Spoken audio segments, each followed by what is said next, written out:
Tonight on American Experience.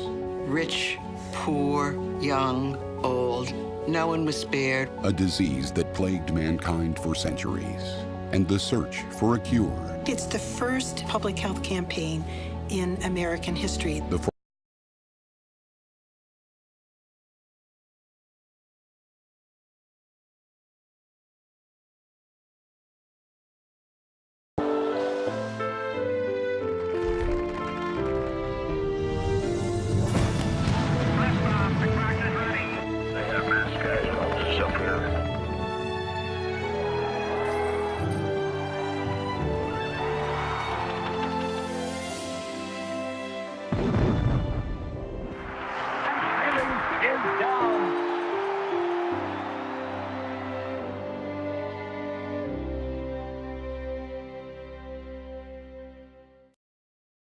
Exclusive corporate funding for American Experience is provided by Liberty Mutual Insurance. Additional funding for The Forgotten Plague provided by the Yawkey Foundations.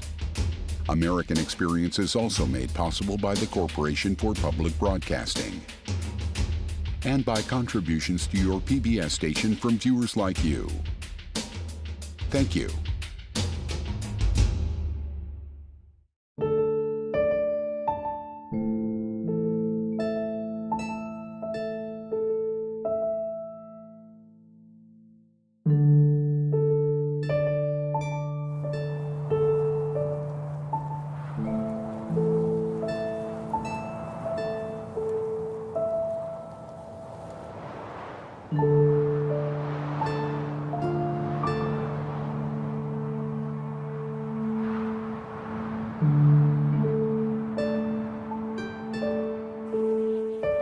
I can remember exactly where I was when my mother told me my father had died. We had snow. I was sitting on a step trying to put on my boots. She came over and said, "Sherwood, your father died last night." She was very depressed, and I felt concerned for my mother because what she had gone through. My mother's father had tuberculosis, and he died when she was 1 year old. Her mother had tuberculosis and was in and out of hospitals. My mother developed tuberculosis, and of course my father succumbed to tuberculosis, and then I had developed tuberculosis. It's mind-boggling. I mean it. You think of, you worry about both your mother and your father, but then you say, well, what's going to happen to me? For centuries, people called it the Captain of Death. By the dawn of the 19th century, the disease had killed 1 in 7 of all people that had ever lived, more than any other illness. The ancient Greeks called it consumption. The name consumption came from the emaciation. As the fever built and as the coughing continued, the sensation of essentially coughing yourself to death. The disease is what used to be called a wasting disease. You just get thinner and thinner. And so if you look at pictures of people who are dying of the disease, their cheekbones are very prominent, their eyes seem very large and hollow, all the flesh has wasted off their face and their throat. Victims were racked with hacking, bloody coughs, debilitated by pain in their lungs, and so consumed with fatigue they could barely get out of bed. The end could come quickly, or unfold slowly over years of suffering. There was no known cure. In the early 1800s, consumption struck America with a vengeance, ravaging communities, touching the lives of almost every family.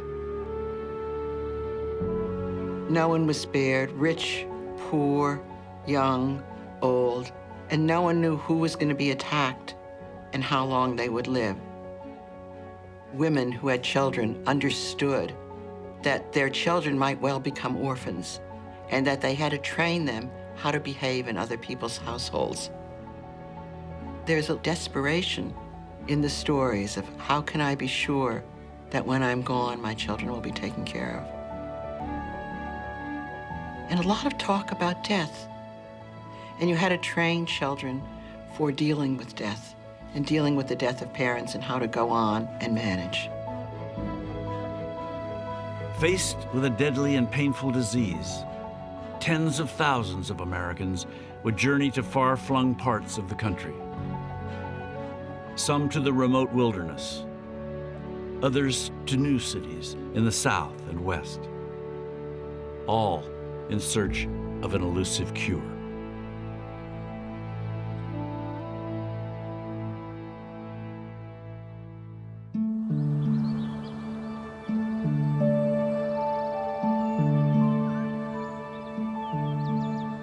In 1873, the Adirondack Mountains in New York was one of the most remote regions in the country.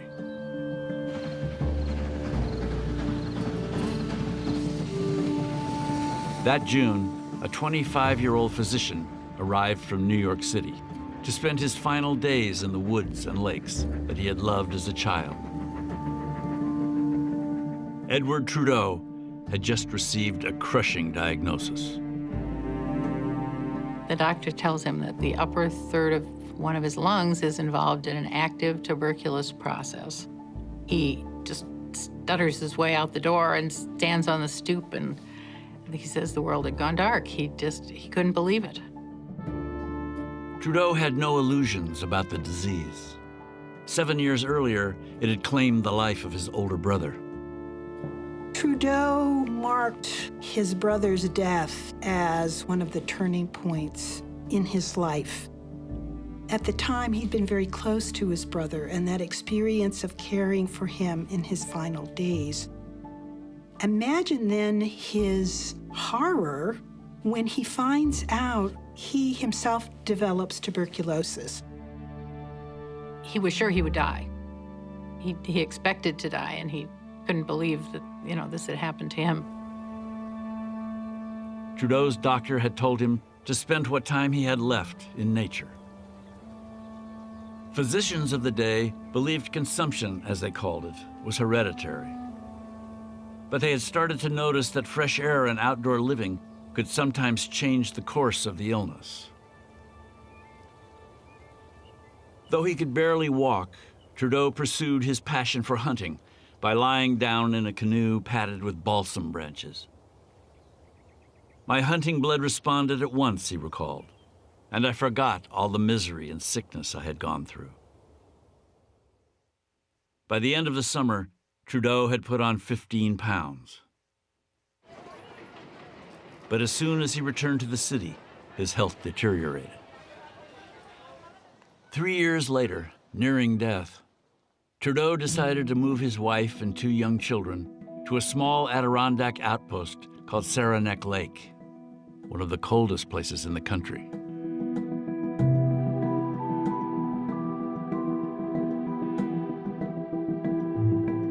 Even in the dead of winter, Trudeau's health improved. He was becoming convinced the clean mountain air was like medicine for the lungs. The open-air life, he declared, has a wonderful effect upon my health. Using climate to treat consumption goes all the way back to Greek medicine. In the 19th century, when they started to get more scientific, they also started to try to break that down and think, is it cold mountain air? Is it warm, dry air that does better for the consumptive? Some would say, go to the mountains, the air is good there. Others would say, go to the beach, sit in the sun. In fact, physicians advocated all of the above.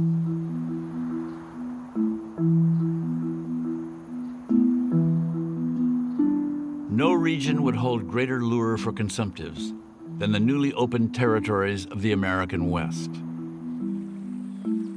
The men who began to explore the West came back with all sorts of stories that the West was Eden, that the West was health-giving, that people who were thin went out there and became healthy and strong. And so you began to get this image of the West as a place to go because you would get well.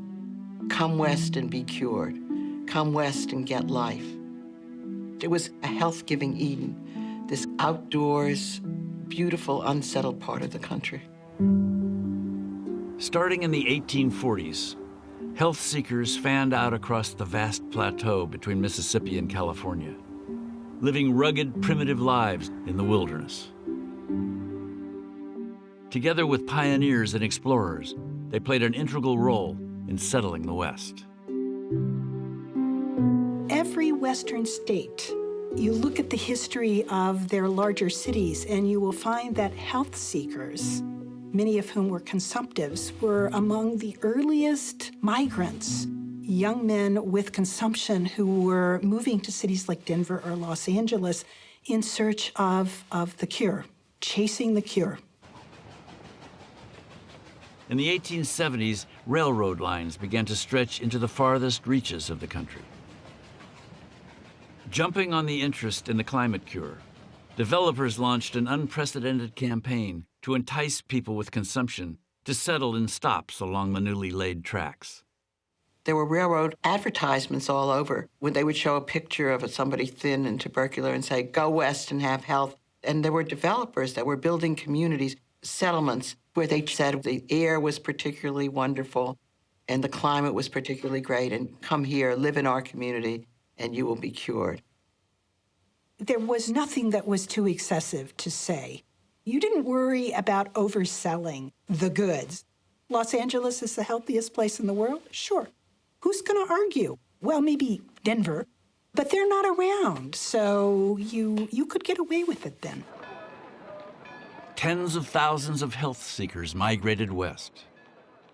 Dozens of new cities sprung up to accommodate the influx. Places like Albuquerque, Colorado Springs, and Tucson. The city of Pasadena started as a colony for consumptives from Indiana. Some got better, but many were buried in newly dug cemeteries. Promoters had given little thought to what would happen to their communities if climate was not a cure-all.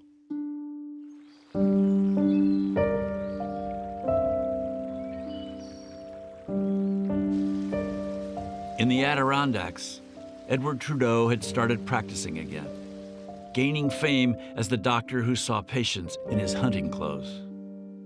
But he suffered one relapse after another, each bringing with it the memory of his brother's death.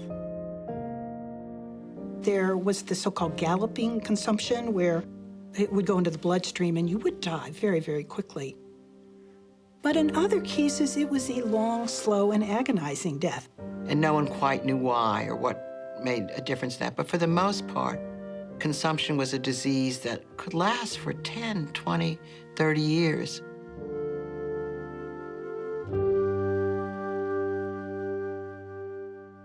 More and more, Trudeau was becoming preoccupied with finding a cure for consumption, combing medical journals for the latest information on the illness. He stumbled on a startling revelation in an obscure article written by a German scientist. And he reads a copy of Robert Koch's paper. And it is like a religious experience for him. You know, my eyes were opened. I could hardly believe what I was reading. It was transformative. Robert Koch was one of a handful of European scientists promoting a radical new idea that germs cause disease. Most doctors believed sickness was caused by disturbances in bodily fluids, or from toxic gases or filth, or was inherited. In a complete departure, Koch announced that he had found a bacterium, the tubercle bacillus, that he claimed caused tuberculosis. He explained that when he injected the bacteria into a healthy animal, it rapidly developed the disease. And what Koch did, and this is the basis of modern science, is that he took bacteria, he grew it to purity, and then he delivered it and caused disease. And this was the key point. You could isolate the bacterium from the infected person. You could grow it in isolation, and then it would cause disease when it was transmitted again. Koch also described how the bacteria spread. The germs, he said, were expelled through coughing. Someone close by could inhale the airborne bacteria into their lungs, where it lodged and caused disease. There was no doubt, he declared, that the disease was highly contagious. His findings were so outside mainstream thinking, the medical profession simply ignored them. The idea of tuberculosis being communicable was so hard to fit with medical tradition, and a lot of the resistance really came out of people who had been looking and thinking for a long time. It just didn't make sense to them. Trudeau, on the other hand, believed he was witnessing the dawn of a new era in medicine and set out to learn how to grow the bacteria himself. He was an intuitive scientist. He was not a trained scientist at all. When he went to medical school, they didn't have a lab. He never learned how to use a microscope. So, this was new territory for him. Trudeau set up a rudimentary laboratory in his house in Saranac Lake. Months went by as he struggled to replicate Koch's experiments. He has no running water in his house. He has no electricity, of course, and he had to create his own thermometer, his own incubator, and he would have doors that he would open and close depending on what the temperature was on his homemade thermometer. And he was trying to maintain a 37 degrees centigrade environment for the bacterium to grow. So he did that, and he had a little candles underneath his incubator warming it up and opening the doors and closing the doors. And he was doing this constantly for 3 weeks to grow the bacteria. He's all alone. He has no faculty. He has no help. He's doing it by himself and just out of his own intellectual curiosity. After countless attempts, in 1884, Trudeau became the first American to verify Koch's discovery. He takes a sample from his own throat, develops a culture of it, and he can see he himself is carrying this rod-shaped bacillus that Koch has described. So imagine he was able to test the hypothesis and to show that indeed there it was. Far away from the power centers of medicine, Trudeau's work went largely unrecognized. For the next decade, Americans continued to go about their lives, unaware of the contagion in their midst.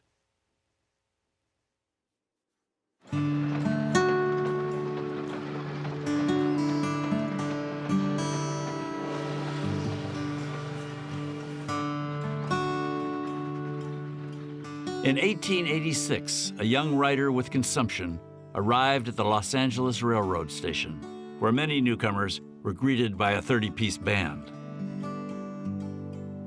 Charles Willard was hoping to get well enough to restart his career. Los Angeles was hardly more than a sleepy Pueblo town, its streets still unpaved. Yet civic leaders had grand visions for the city and eagerly hawked the dry, temperate climate to East Coast invalids. After working a few odd jobs, Willard landed a position at the Los Angeles Chamber of Commerce, where he was put in charge of luring health seekers to California.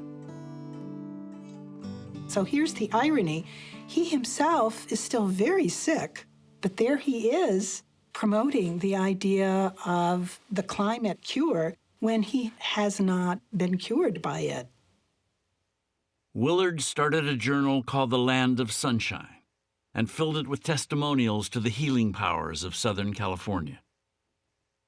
He targeted the publication to East Coast readers, especially those with money. Charles Willard did not want to attract the wrong kind of sick people to Los Angeles, people who were not educated, people who were not white Anglo-Saxon Protestants. So there was a real double message there. Yes, come if you're like me, but don't come if you're not. The fine points of Willard's message would quickly get lost in the stampede. Thousands of people with consumption swarmed into the city. A metropolis priding itself on health soon contained a huge population of sick and dying people. One resident described the sounds of the city as a constant chorus of coughs. Try to imagine LA as a city of invalids. It really is hard to imagine, but indeed that was the effect of this kind of boosterism. And when too many of them came, it got to be another kind of problem. Charles Willard succeeded too well. Los Angeles was not unique. Across the West, other cities were also paying a price for their recruiting success. And suddenly these cities that saw themselves catering to middle-class and upper-class people had a large number of poor, sick people all over in their midst, and they were unable to care for them. And they didn't have the resources to care for them either.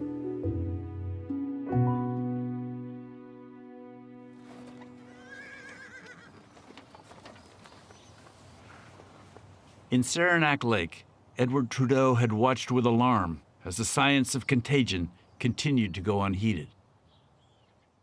Along with other scientists, he started publishing papers and attending medical conferences to explain the body of evidence. Finally, by the mid-1890s, the medical community was persuaded. The term consumption was dropped in favor of the name that linked it to the bacteria, tuberculosis, or TB. Within a decade, Robert Koch would go on to win the Nobel Prize. For patients, the new understanding of the disease would only add to the suffering. The sad aspect of this scientific progress is that it made the person with tuberculosis into more of a threat. When you thought consumption ran in families, you couldn't do anything about it. If you got it, you were not to be blamed. Now the individual with tuberculosis was the danger. And the more focus there was on person-to-person transmission, the more that stigma, that prejudice, intensified.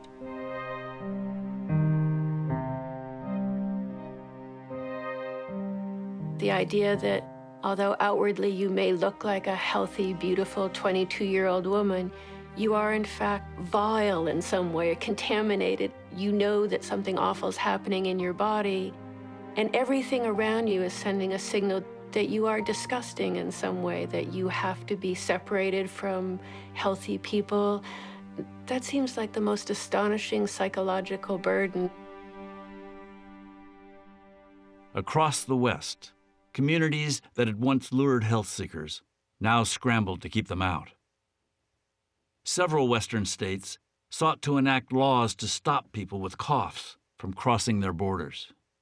Others looked for ways to remove them from populated areas. They often set up tent cities on the edge of town. So the sheriff would take them, drop them off in this tent city, and most people were kind of having to fend for themselves, and other people who had tuberculosis who weren't so sick would help them, and some charitable people would bring food and so on, but they were isolated and indigent and really, really unwelcome. Even Charles Willard was not immune. When his symptoms became impossible to hide, he also became a target.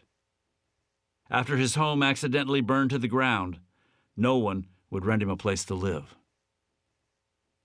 In cities across the country, public officials began to call for government intervention.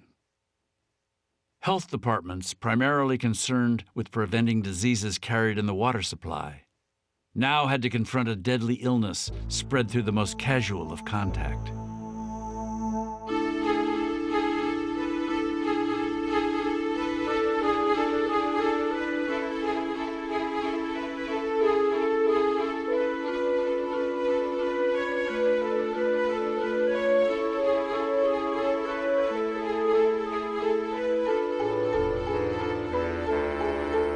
public health officials felt they had to conduct a massive national campaign to bring the news to everyone in the United States. In fact, it's the first mass public health campaign in American history. There's nothing like it before. The campaign to teach every single American that they needed to be careful about how they coughed and sneezed because you could never tell who was sick and who wasn't. And they passed these brochures out so that people could understand that spitting could spread the disease. Coughing without a handkerchief could spread the disease.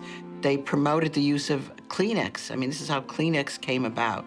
Women's hemlines start to go up after 1900. It was so you could get your skirts out of the dirt and not carry home a load of germs into your house.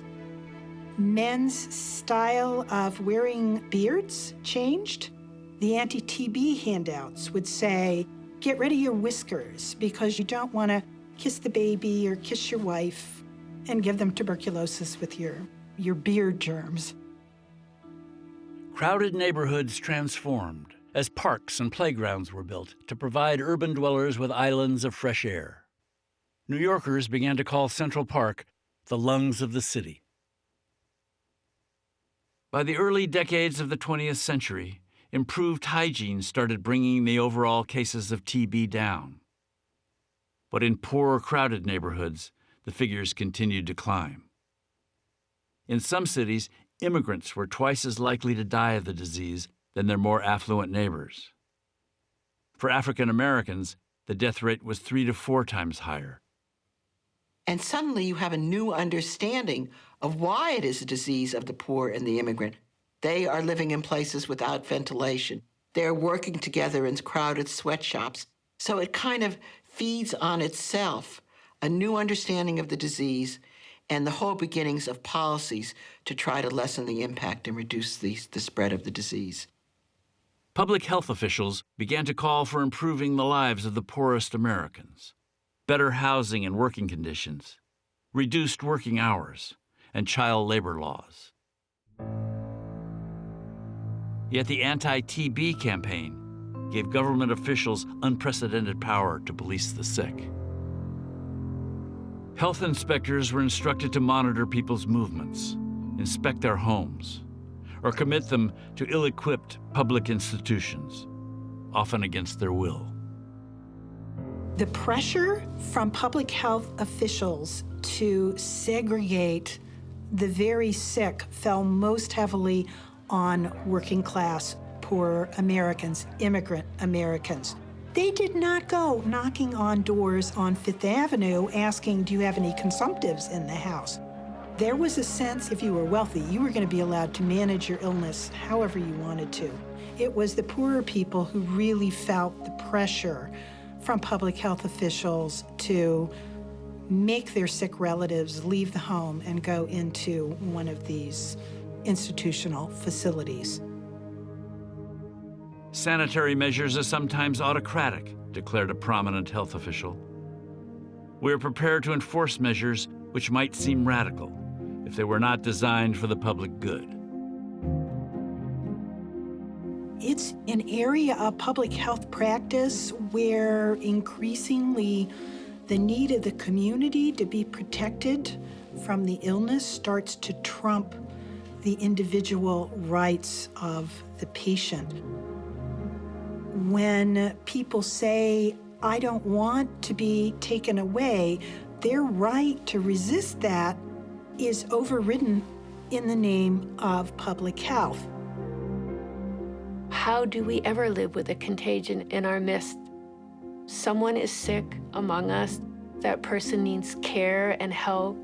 That person is also contagious and can give us what they have. What is the balance between taking care of the community and taking care of the person? That question's always with us, and it almost never has a good answer.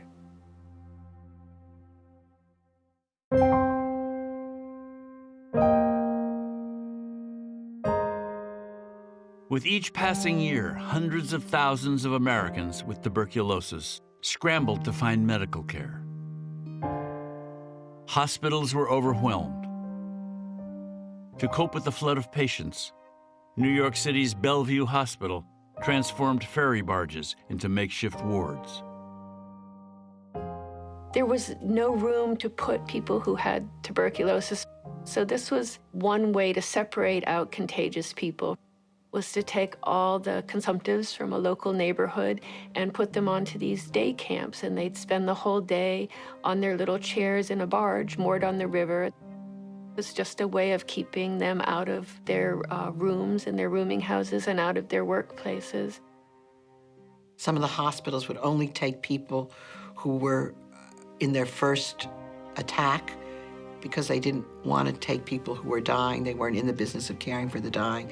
So sometimes you had to, again, change your name, pretend you were someone different, go to a different hospital. It became a game of trying to figure out how to survive and how to make it when you really had no resources. Years earlier, Edward Trudeau told friends that he wished more people could find relief, as he had done, in the cool, fresh climate of the Adirondacks. He had begun reading about European sanatoriums, facilities built in the countryside that provided long-term care for TB patients. Edward Trudeau was familiar with the treatments that were occurring in Europe at the time, and there was a growing idea that one should take people who had tuberculosis and take them into an environment that was perhaps different from the environment they were in. And one of the ideas that they had was that they would go out into the country, they would be resting, they would be giving good food, and they would be exposed to the sunlight. So the idea of the sanatorium was to create a place where people who had been infected could rally their body's healing forces to throw it off. We today talk about the immune system. They didn't use that language, but it's clearly the phenomena that they were describing. Trudeau was determined to build the first tuberculosis sanatorium in the United States. He had grown friendly with wealthy TB patients from the city and now urged them to open their wallets to help create a treatment facility for people of modest means. The people who came originally were wealthy patients. They were the people who could afford to take a difficult trip through the wilderness to get here, and then they could hire a place to stay in a hotel or, rent a house or build a house. But Trudeau felt that there ought to be a place for people who were not so well off. That's why he founded the sanatorium. By 1900, Trudeau's sanatorium would grow into a sprawling campus of 22 buildings, including a church and a research laboratory. News of its success spread so quickly, medical professionals flocked to Saranac Lake to see it for themselves. Trudeau ignited a movement. Over the next decade, hundreds of sanatoriums would spring up in every part of the country, many of them set up by charity or religious groups. State governments opened huge complexes for people who couldn't afford care in private institutions. Many facilities were segregated by race. African Americans, barred from white-only sanatoriums, helped start their own. In the first decades of the 20th century, 1 out of every 170 Americans lived in a sanatorium, some for many years. It was a life of exile.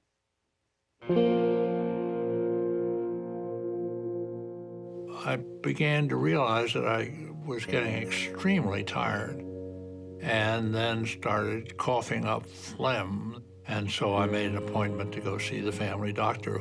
And he saw the tubular bacilli right away. And he said, "Young man, you have tuberculosis and you got to go to Trudeau." He didn't fool around saying, "You can think about it." He was very adamant. And all of a sudden, it was all over. And I was now suddenly being told to get yourself on a train and get up to the mountains and start curing. You're a very sick young man. People often left in the middle of the night. They left without telling people. They just quit their jobs or they just left. Sometimes they were trying to protect their families, and sometimes The families were trying to protect themselves. For some, the sanatorium held the promise of cure. For others, it was the place to go to die.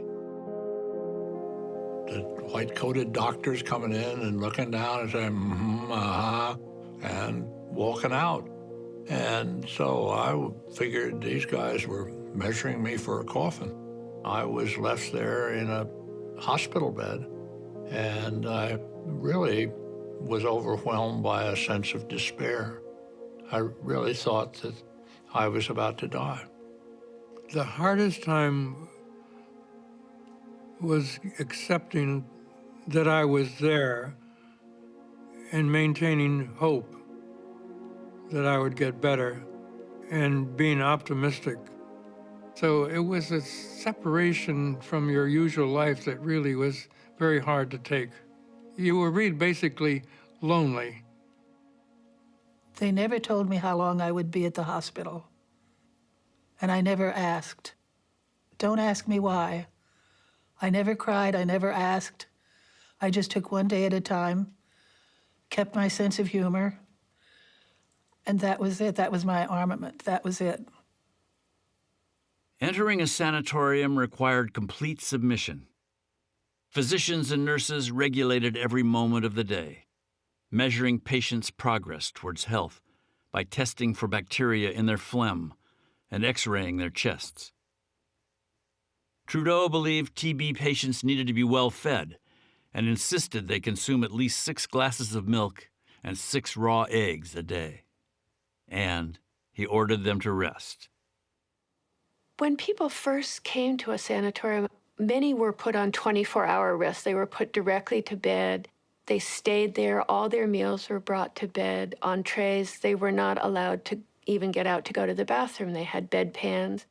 Class 1 was bed rest, Class 2, bathroom privileges only. 3, I could walk around a lot. By the time I got to 2, I was restless. I got yelled at by my doctor because I would be ripping up and down the hallway. He said, "Young lady, aren't you in Class 2? You're supposed to just have bathroom privileges." And I said, "Oh, I didn't know that." He said, "Yes, you did. Go back to your bed." So that's, yes, I did. For Trudeau, where his patients rested was as significant as how long. He was convinced that fresh air was the single most important treatment for a diseased lung. He instructed his patients to lie outdoors on reclining chairs, day and night, regardless of the weather. I'd sleep at night on the porch, get fresh air. That's what they called it. When it was 10 below, it was a little more than fresh air. Damn cold weather. But I would have an electric blanket, and I'd have about 4 or 5 other blankets over the electric blanket, and then a rubber sheet over that, and then a wool cap over my ears. The cure cottage that I was assigned to was not an outdoor cure cottage, but glassed in. That is, I slept outside the building, but you could see nature all around you. And the thing that I still remember was the sunlight bouncing off Mount Marcy and then streaming in through these windows and making it just very cheerful and hopeful and make you begin to think, gee, it'd be nice to be out there. With no treatment available other than rest and fresh air, tuberculosis sufferers everywhere strive to imitate Trudeau's method. Across the country, people added porches to their homes. When that wasn't possible, they simply made do. There were tents on the roofs of some tenement buildings all over Brooklyn, a cure chair inside, and someone wrapped in all their hats and clothes. And then there were also tents that could be inserted into a window so that if you were in your apartment house, your legs would be inside the house and the white tent would stick out the window, and somehow the fresh air was supposed to come into you just from your head sticking out the window. For all they surrendered when they entered the sanatorium, patients also found a certain freedom. Unburdened from the fear of infecting others, they sought comfort in each other's company. In these situations, there was a great deal of gossip. Everybody gossiped about everybody else. Who's talking to who, who's trying to run away and drink, who left, and also who died.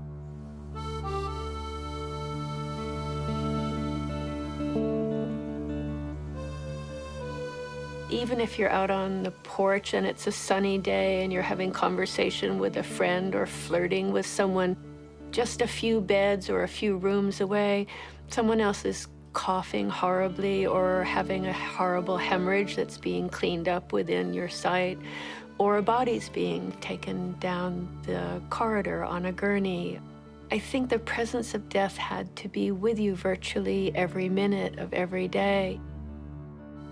I remember two young ladies, very personable, and I was in my teenagers, and these were attractive young girls, and I got to know them, Ruth Templeton and Mary Patterson. And within 4 to 6 months of their arrival, both of them had died, which it troubled me no end. Two young ladies like that developed the disease. I still remember their names to this day. It was very unfortunate. Trudeau's own studies revealed that only 1/3 of his patients got well. He stood at the bedside of hundreds of dying patients, but the hardest death to bear was that of his own daughter. Charlotte Trudeau died of tuberculosis at the age of 16. The doctor was rarely free of symptoms himself, frequently having to stop work to take the rest cure. When Edward Trudeau died in 1915, after a 40-year struggle with tuberculosis, a miracle cure was still a dream.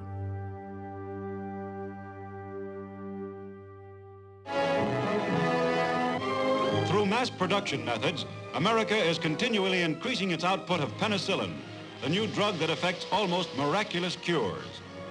The liquid charged with penicillin is poured from the bottles. Turned into a powder, it is ready for use. In the early 1940s, the discovery of penicillin revolutionized the treatment of infectious diseases. Derived from a mold, this first antibiotic cured a host of infections, but not tuberculosis.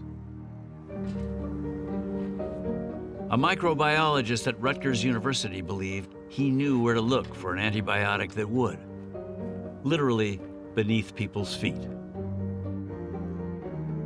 Selman Waksman was one of the few people in the country who understood the true nature of soil. Early in his career, he'd written a definitive work on the microscopic organisms that live in the ground, describing the earth in an ordinary garden as a killing field where warrior microbes fight each other for supremacy. His previous work pointed to the streptomyces, strange organisms, half bacteria and half fungi, responsible for the sweet odor of earth after a light rain.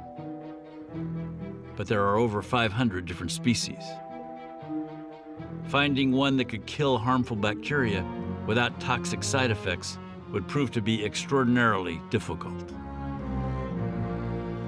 And it was unbelievably time-consuming and, if you like, boring, and you could look all day long and see absolutely nothing happening through your microscope. So you go to a different soil patch, maybe you go closer to the horses' stables because the bacteria that you really want are those which feed on horse dung rather than dried leaves.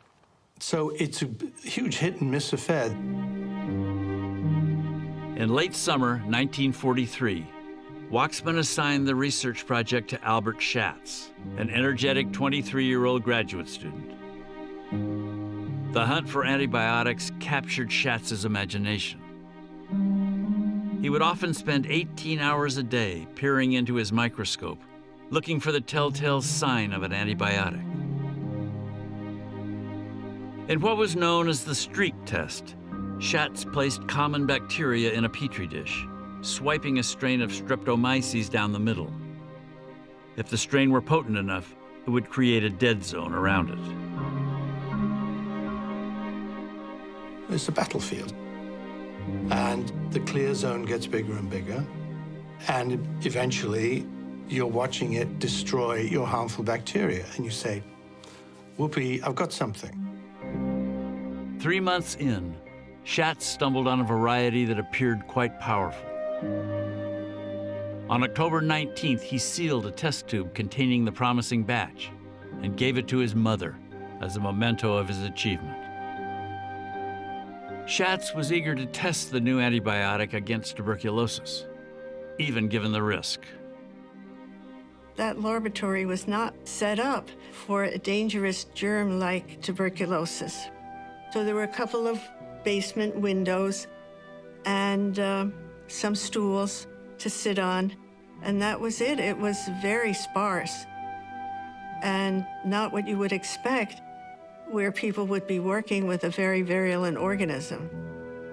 And the equipment is very primitive. It's not exactly clean. There was none of the stuff that you see today of, enclosed labs where people are manipulating their petri dishes with mechanical arms. There was nothing like that. Schatz talked Waxman into letting him proceed. He slept in the laboratory because he had to add fluid to the glass containers that were being distilled. And when the liquid in a container got to a certain level, he had to add more liquid. So it was very, very tiring, hard work. Within weeks, Schatz would witness one of the most dramatic events ever seen under a microscope, the destruction of the tubercle bacillus. Waxman and Schatz named the antibiotic streptomycin. The following spring, Waxman sent the drug to the Mayo Clinic for testing with patients. Starting in November of 1944, researchers gave 5 courses of streptomycin to a 21-year-old woman dying of tuberculosis. Within days, the infection in her lungs began to disappear. A few months later, she was discharged from the hospital.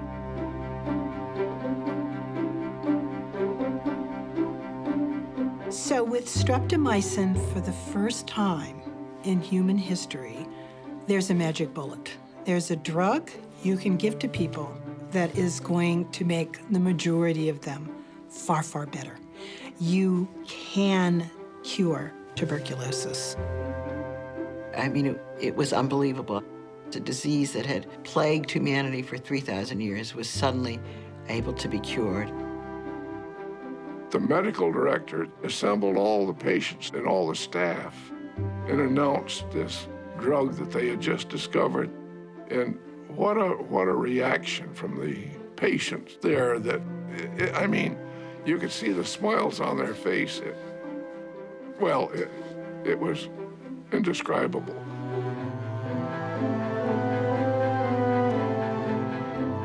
The euphoria would not last. Within months of treatment, many patients began to relapse. Scientists would come to understand that streptomycin does not destroy all the bacteria in the body. And the organisms that do survive grow stronger and more resistant to the drug. Suddenly, the drug was not being effective when it had been so effective so quickly. And so they understood very rapidly that the resistance was occurring. And so they needed to develop further drugs. By the late 1940s, 2 additional drugs were added to streptomycin. The drug cocktail, properly administered, was far more effective. And with tuberculosis, it's clear you need a combination of drugs. So the bacteria has to combat 2 or 3 attacks at once rather than the simple one attack. It can cope with 1. It can't cope with 2, and it can cope even less well with 3. And then when we take the antibiotics, we need to take them consistently, correctly, not overdo it and not underdo it, because then you will facilitate the development of drug resistance.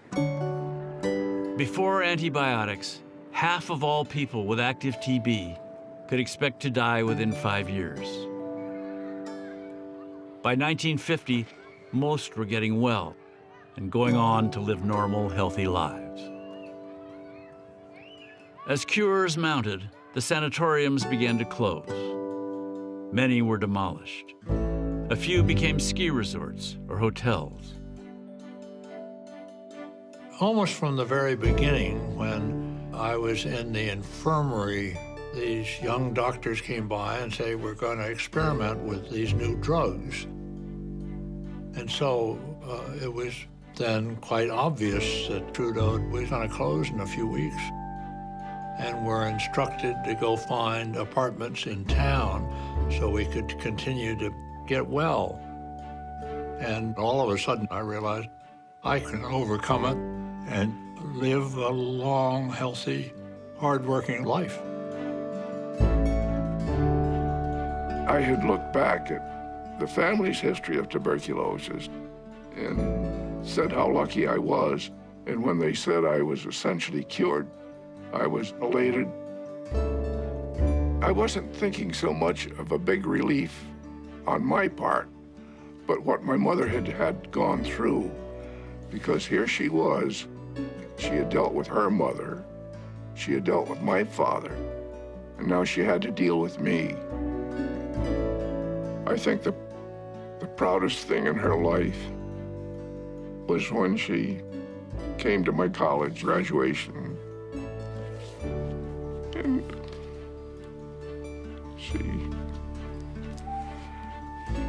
her life was fulfilled. In November 1954, a former professional baseball player named Larry Doyle ate his last meal at the head of a long table at the Trudeau Sanatorium. He had been a patient for 12 years. After lunch, he walked out the front door and strolled through the snowy streets of Saranac Lake. He was the last tuberculosis patient to leave Trudeau.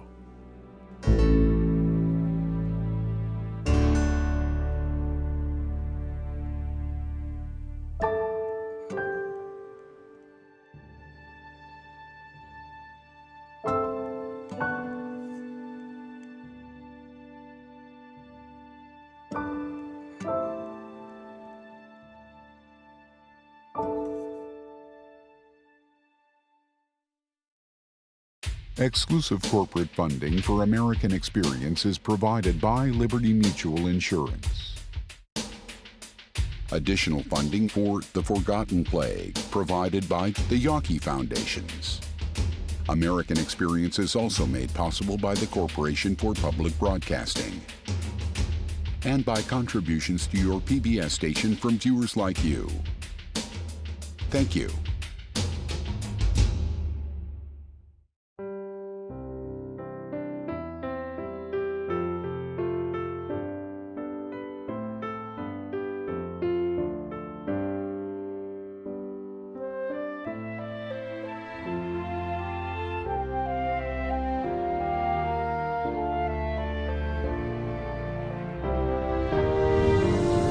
There's more American Experience online at pbs.org, where you can find out how to join the discussion on Facebook and Twitter.